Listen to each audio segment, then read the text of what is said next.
Hey, hello everybody, and welcome to another list video. Over the past few months now, I've been having our community rank every investigator by class. Hello. And we're on the Mystic ones right now. And in the description, there's a link to the Survivor form that you can currently pull out. I have all the answers here, but what I normally do is I try to get Travis and Bryn to guess, and then we look at the top 5, and we either say yes, we say no, or we say, yeah, that sounds about right, you know? So, this should be pretty easy. Who do you think is the lowest scoring Mystic? Jim, but I expected Mina to also rank similarly low, but I still think Jim's going to be lower. Yeah, like, so there's all the ones that don't have 5 brain, and then everybody else is actually the same investigator. It doesn't matter. Except for Luke. He's a yellow investigator. So Yeah. He's probably He's not. special. He's probably not on this list. He is special. Jim is the lowest, Wow. and Amina is the next lowest after that. Imagine that. Yeah. Jim has the second lowest score of everybody with 3.98. Imagine having 4 brain as a mystic and still ranking lower than someone with 3 brain. Yeah. Yeah. It's Yeah. tough, man. Just classic Jim Culver things, right? Yeah. The Mina one's interesting to me because like I haven't played her yet. I've seen you play her. We did play her in Dream Eaters, which is like the easiest campaign probably. Yeah. But I'm not convinced that she's as bad as people I also say don't she think is. she's that bad. Yeah.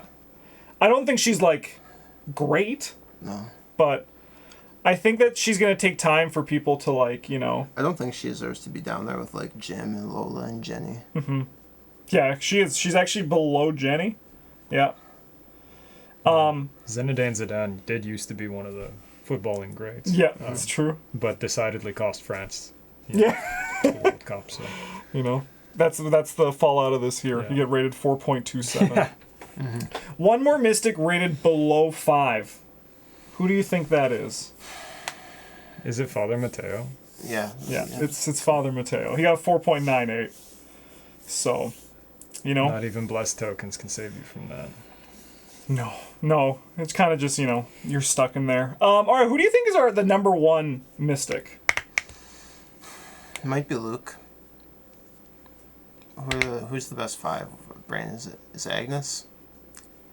It's not paralyzed. She's not that good. No. She's good, but she's not that good. And parallels aren't on this. All right. Yeah, neither are the dogs. Yeah. Agnes is like, she has a really good card pool and ability. She's probably up there. I don't think she's quite the best. Yeah, like it could be Luke who's sitting at the top because he does get to play yellow cards, and yellow cards are fucking broken. Who are the mystics? I think like extra charge lady is very strong. Akachi. Yeah, sure, that's her name. Yeah. No, she's always extra charge the lady. same person. Like Yeah. I don't. She's pretty good. I think she's a little bit overshadowed by some of the options. But Yeah. mostly, Personally, What's I her think face? Dex is the best, but he also probably doesn't have a great card pool for playing Mystic cards. what do you mean probably? You know he doesn't. Yeah, I refuse to acknowledge that as a definite. Yeah, his playstyle is like his ability's kind of like awkward with most mystic things, where you want him in play for like 3 turns, and he wants you to be cycling through assets every turn. Yeah, he plays a very similar game to like extra charge lady, where you run out of stuff on your thing, but it's not that big a deal. We're gonna go with Luke, I think. Sure, That's what sure. it sounded like. All right. Then let's dive in, and let's start with number 5, who was mentioned in the conversation, and that was Mr. Dexter Drake. Yeah, that makes sense. There's Yep. only so many mystic investigators, and he's got 5 brain. So he got a 7.49 average, and there was about like 190. The Mystic one had the most forms filled out. He just narrowly beat Diana with 7.46, which, I mean, like, Diana is very powerful, right?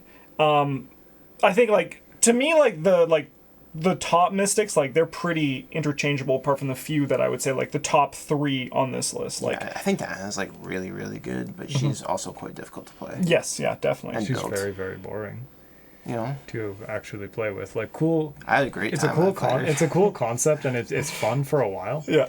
But like after the second or third time you've played her, it's kind of like, oh, okay. Yep. Yeah. Agnes seems, I'm sorry. We're doing the thing. We're doing the thing where we ignore the game, and We're gonna.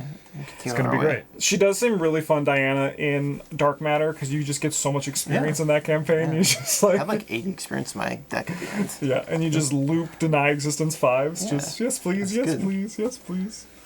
I like Dexter. I'm awful at playing Dexter. He's just like my kryptonite. I've been trying. I'm gonna get rid of this every time, but he's just. I see Bryn playing, but maybe like Bryn also is just like, man, I'm not doing anything, but he just has the confidence to not seem that way when he's playing Dexter. No, I just play shitty decks all the time. Yeah. So even when I am doing anything, it seems like I'm doing a lot. Oh, so like then when I play it, I'm like, Yeah, oh, so this is not. it's like a frame of reference kind of thing. And Bryn's like, I got 3 clues this turn. That's pretty good. And just like, I didn't get 5 clues this turn. I think I suck at Dexter. Yeah. No, I that's do. fun. I do appreciate them printing investigators who can play green cards that make Switchblade 0 seem like almost an attractive option. Almost. Yeah. Yeah. All right, we'll go to number 4 with a 7.80, and that is Agnes Baker. Yeah, she's good. Testless damage strong. Yeah, I'm actually surprised she's not a little bit higher. She's got like a good health and sanity pool. Her stat line is very strong. The 2 in book and 2 in fist. And like her ability is good, and then her card pool is really good. Yeah, and then you're probably like gonna play Pete Sylvester with her, so you actually are like a 6-2-2-4, which is like a really good stat line. Yeah. I was gonna say that she can date a college athlete. So, Yeah. Yeah, I mean, like to me, she's probably like in the 8 up and above, but this is like it's a lot of people, so I think 7.8 is pretty good. Her like an 8.5 or a 9. Yeah. She's really good. Yeah. She also has a really cool backstory, where she's like the reincarnation of a Hyperborean witch or whatever. Yeah, that is a really cool. Just the word Hyperborea. Yeah, right. Hard to beat that one. Yeah. All right, we will go to number 3 with an 8.41, and that is Luke Robinson. Nah, he should be higher up the list. He's like Diana, only he actually ignores all of the game. Yeah. The game's like, there's monsters, and he's like, not here. Yeah. It's kind of wild to me. He's only like, how many people voted for him who haven't actually played him?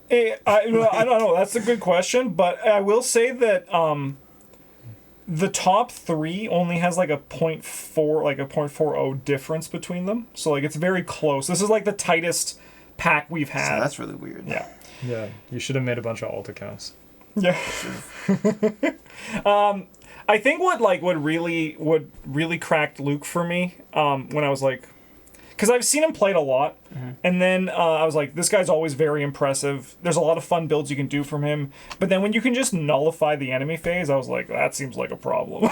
And then I was like, hey, this guy actually Yeah. And then like you can also like cheese. There's a non-zero amount of scenarios where they're like, you need to move 6 times through a bunch of enemies to finish scenario, and you're like, okay. And then you can like cheese your like certain like scenarios when things spawn, you can just be in your gate and they spawn on you and then they're just gone and you're like, see ya, Idiot. Like Yeah. it's he's a very powerful investigator. No, he definitely does like switch from joking about witchweed to like playing through the Forgotten Age with him, and you're like, huh, really? Yeah.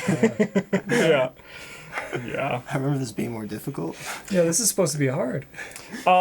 I do also enjoy that if you play him like completely fair, he's still like quite powerful. Oh yeah, you can just sit down with a pile of like mystic spells and be like, or seeker clue getting stuff and just like do good. Yeah, he's very fun.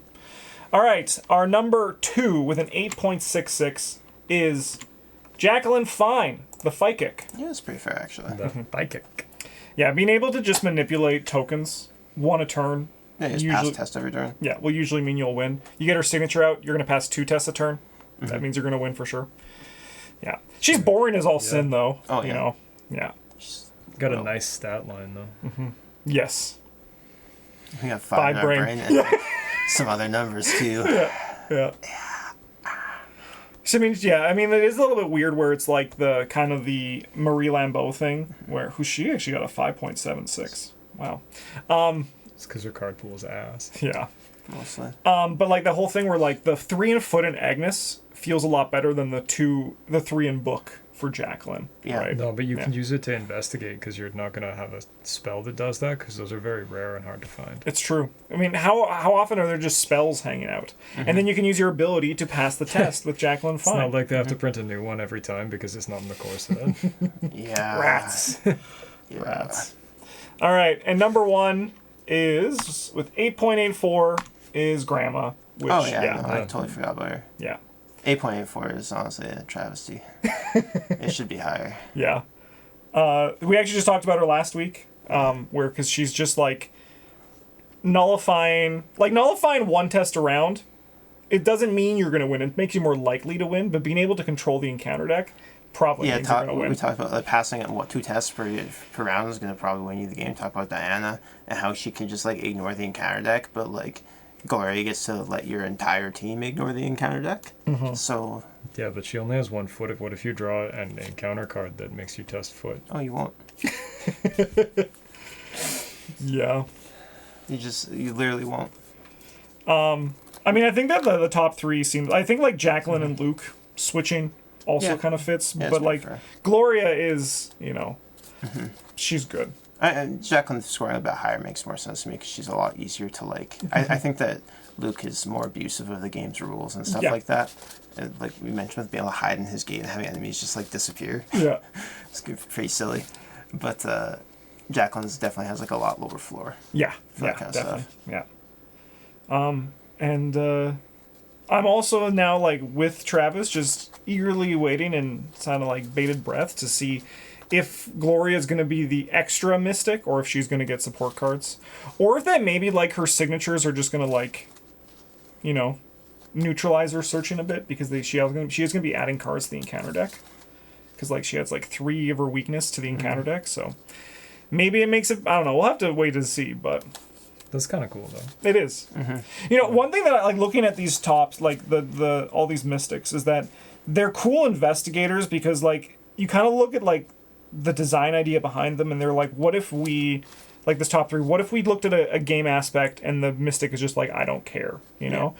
That has some successes, has some, like, things where, like, that's a bit too, like, a bit scary to explore design space wise, but it's, I think most of the mystics are, like, cool investigators, Yeah. Even Diana Stanley, I like her now. I used to hate her, but now I like her. But I do agree with Brent. She's kind of boring, but it is also fun to deny existence 5 over and over and over again. It's not like, oh my god, why would you do this boring? It's just kind of like, I don't want to do this to her. Yeah.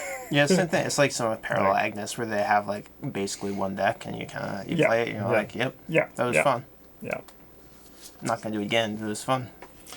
Sweet. All right. Well, we will come back in a few weeks and we will look at all of the survivors and see, because I actually haven't looked at any of the results for those. But again, the link is down in the description. Thank you so much for watching. And thank you so much for filling out all those forms. Have a good one. And as always, a GG's.